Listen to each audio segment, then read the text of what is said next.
आश्रम में 6 वर्षीय ठाकुर आयुष बने चर्चा का केंद्र।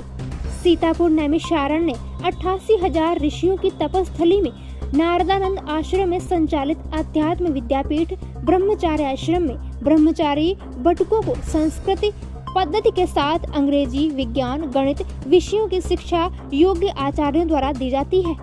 शिक्षा पूर्ण करने के बाद कई विद्यार्थी भगवताचार्य, यज्ञाचार्य, कर्मकांड आचार्य की शिक्षा प्राप्त करने के साथ ही प्रशासनिक सेवाएं देकर अपने माता पिता व गुरुजनों का नाम रोशन कर रहे हैं।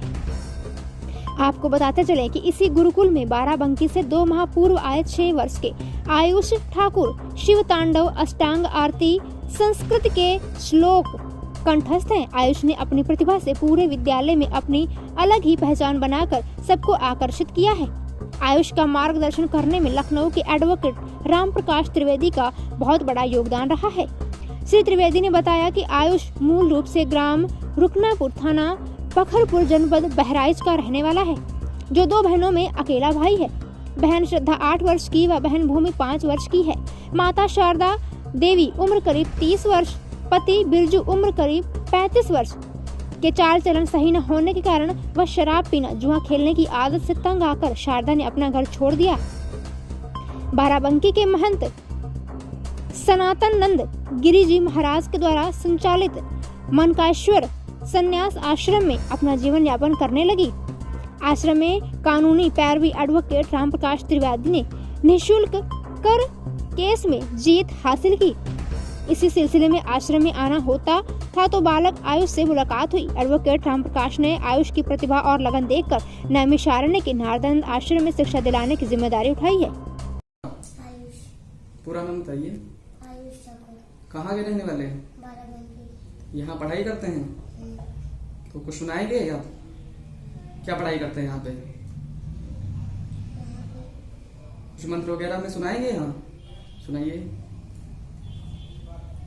आदरणीय माता पिता, मैं आप लोगों को एक छोटी सी स्तुति सुना रहा हूँ।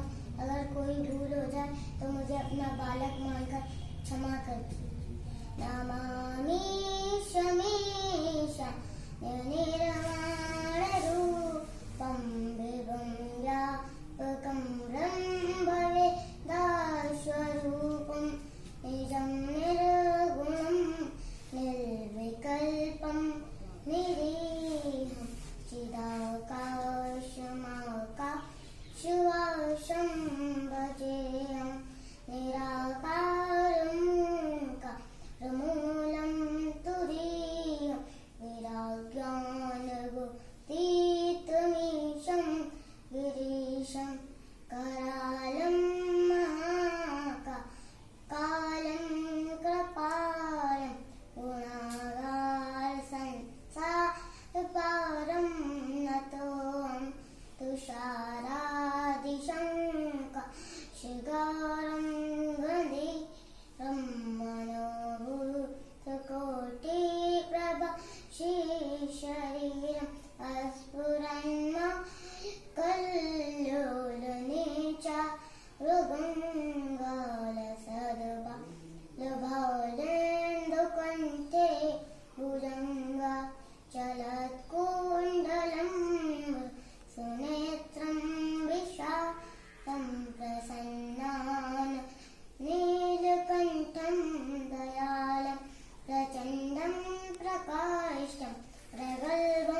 बहुत अच्छा सुनाया बेटा आपने। ये जो आपको आपने मंत्र इतने अच्छे अच्छे सुनाए हैं, ये आपको कौन पढ़ाता है?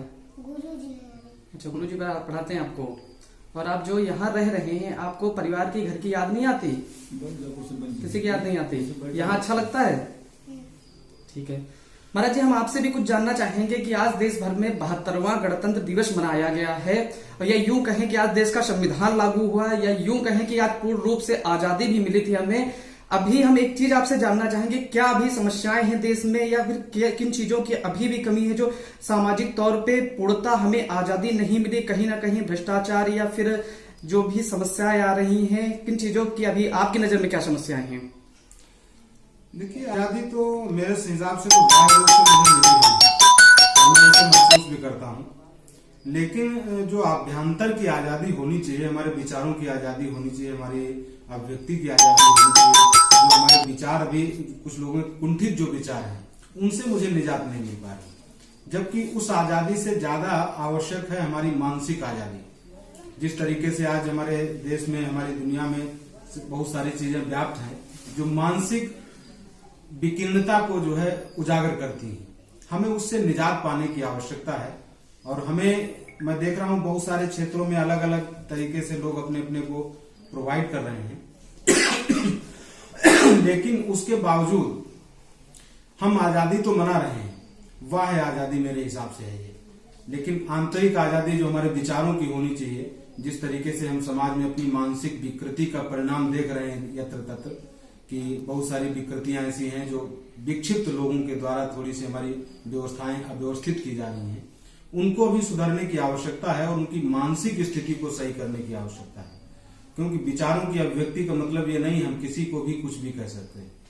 विचारों की अभिव्यक्ति है कि हम आलोचना करें, लेकिन वो भी आलोचना के हिसाब से ही आलोचना हो, ना कि किसी व्यक्ति विशेष के ऊपर टिप्पणी हो। तो हमें मानसिक विचारों की अभी अभिव्यक्ति आजादी और आवश्यक है, और वो सनातन पद्धति को जब हम पूर्णतः अपनाएंगे तभी संभव है। क्योंकि संस्कृत अपनाने का मतलब है हम संस्कारों को अपनाते हैं। संस्कृत का शाब्दिक अर्थ है संस्कार, शिष्टाचार, व्यवहार, जिससे अभी हमारा समाज और हम बहुत सारे लोग उससे अपरिचित हैं, अनभिज्ञ हैं, दूर हैं। तो मैं चाहता हूं कि संस्कृत के माध्यम से, और जहां जहां तक संस्कृत पहुंचेगी, आज हमारे देख रहे हैं हाईलैंड में, कई देशों में जो है संस्कृत का बहुत अच्छे से, इंग्लैंड में तो अनिवार्य क्लासेस चलती अनिवार्य कर दी गई है। लेकिन हमारे यहाँ पता नहीं ऐसा क्या है कि जैसे अभी कुछ समय पहले कुछ पिछली सरकारों में हुआ कि जो है जैसे उर्दू के टीचर रखे गए। मैं उसका विरोध नहीं करता हूँ, मैं स्वागत करता हूँ, अच्छी बात है। लेकिन मेरी भी आकांक्षा है, मेरी भी चाहना है, मैं भी चाहता हूँ कि जिस तरीके से उर्दू के टीचरों की भर्ती की गई है, उसी तरीके से जो संस्कृत के छात्र रहे हैं, अध्यापक हैं, उनका भी उसी तरीके से समावेश किया जाए। प्रत्येक प्राइमरी विद्यालय में संस्कृत को अनिवार्य किया जाए, और हर प्राइमरी विद्यालय में एक संस्कृत का टीचर हो जिसकी योग्यता शास्त्रीय और आचार्य हो। बाकी जो सरकार के मानक हो उस हिसाब से उसको जो है रखा जाए। महाराज जी, आपने जो संस्कृत और संस्कारों की भी बात की है, उसके लिए एक और हम प्रश्न आपसे करेंगे कि एक समय पहले था कि जब एक द्रौपदी का चीरहरण हुआ है तो उसकी वजह से एक महायुद्ध, महाभारत हुआ। आज के दिन आए दिन हमारी बहन बेटियों के आए दिन द्रौपदियों के चीरहरण हो रहे हैं। क्या ये भी कहीं ना कहीं आजादी के लिए रोड़ा बन रहा है? तो वही हमने बताया नहीं कि मानसिक विकृति का यही तो परिणाम है। जो विकृत मानसिकता का परिणाम कहीं और नहीं है, यही है कि हम अपने आप को पहचानते हैं, हम अपने परिवार को भी नहीं जानते हैं। तो उस मानसिक विकृति से हम बराबर जूझते जा रहे हैं, और ये जब तक हम अपनी सनातन संस्कृति को नहीं अपनाएंगे तब तक ये रुकने वाला नहीं है। क्योंकि आए दिन ऐसे तरीके के कुविचारों के लोग समाज में घूम रहे हैं, आ रहे हैं, उनके ऊपर कोई पाबंदी नहीं है। लेकिन पाबंदी हम सरकार के द्वारा नहीं लगा सकते, पुलिस के द्वारा नहीं लगा सकते, हम डंडा मार के नहीं कर सकते। हमें चाहिए उनकी मानसिक विकास, और मानसिक विकास तभी संभव है जब हम सनातन और संस्कृति को अपनाएंगे। हम उससे बहुत अपरिचित होते जा रहे हैं, हम उससे बहुत दूर होते जा रहे हैं। इसलिए इस तरीके की घटनाएं, इस तरीके की मानसिक विकृतियों का ये परिणाम है जो कि आज के समाज में बहुत भयावह स्थितियां ले रहा है। महाराज जी, जो ये आपका संस्कृत वेद पाठशाला है, यहाँ बच्चों को क्या शिक्षाएं दी जाती है, किस प्रकार से यहाँ पे जो आवासीय विद्यालय भी है, जरा हमें कुछ उसके बारे में बताएंगे? ये आवासीय विद्यालय आद्य जगदाचार्य पूज्य श्री स्वामी नारदानंद सरस्वती जी महाराज के द्वारा 1940 में स्थापित किया गया, और इसका मूल मंत्र था कि हम मानव निर्माण करें। जैसा कि आपने कहा कि बहुत सारी विसंगतियां अभी आ रही हैं समाज में, तो उसी के फलस्वरूप गुरुदेव भगवान का दृष्टिकोण था कि हम यहाँ मानव निर्माण करेंगे। हम मनुष्य तो बने हैं लेकिन मनुष्यता हमारे अंदर नहीं है। इसी तरीके से हम केवल मानव निर्माण करेंगे, संस्कृति को बढ़ावा देंगे, संस्कारों से ओतप्रोत होंगे और यहाँ से निकल करके जब हम समाज में जाएंगे बालक, तो एक नई विधा का जन्म होगा। तो जो मानसिक विकृति वाले व्यक्ति हैं, इनसे थोड़ा निजात मिलने की संभावनाएं जागृत होंगी। तो उस उद्देश्य से इस आश्रम की स्थापना करी थी और उस उद्देश्य में यहाँ से लेकर के काफी दूर दूर तक हमारे यहाँ से विद्यार्थी अध्ययन करके दुनिया में ध्वजा पताका लहरा रहे हैं। और ऐसा नहीं है कि हम यहाँ पढ़ करके, संस्कृत पढ़ करके केवल पूजा पाठ के योग्य ही बनते हैं। बहुत सारे उदाहरण हमारे पास हैं। जैसे कि अभी एक हमारे मित्र हमारे साथ में पढ़ते थे, गौरीशंकर त्रिवेदी जी, आज कैप्टन है जम्मू कश्मीर आर्मी में, इसी विद्यालय के पढ़े छात्र। एक यहीं के पढ़े हुए श्री हरिनिवास तिवारी जी इटावा के हैं, जो कि गुजरात यूनिवर्सिटी में प्रोफेसर हैं। यहीं के पढ़े हुए शिवशंकर द्विवेदी जी हैं, जो कि आज के कनाडा में पूरा अपना जो है संस्कृत का प्रचार प्रसार कर रहे हैं। यहीं के छात्र रहे हमारे पूज्य श्री स्वामी सत्यमित्रानंद जी महाराज, इसी संस्था के छात्र रहे। तो बहुत सारे ऐसे महापुरुष यहाँ से निकले हैं जिन्होंने समाज को एक नई दिशा दी है और समाज को नई दिशा की ओर ले जाकर के अग्रसर किया है। समाज में अच्छे उसके परिणाम भी आए हैं। लेकिन आवश्यकता इस चीज की है कि आज की आधुनिकता में, वर्तमान समय में हमारे संस्कृत की तरफ थोड़ा सा झुकाव कम हो रहा है, क्योंकि जो चीजें हमें मिलनी चाहिए, मूलभूत सुविधाओं से हम अभी अनभिज्ञ होते जा रहे हैं। वो सुविधाएं हम लोगों को प्राप्त नहीं हो पा रही हैं और सरकार के द्वारा तो बहुत कम ही हम लोग सहयोग लेते हैं।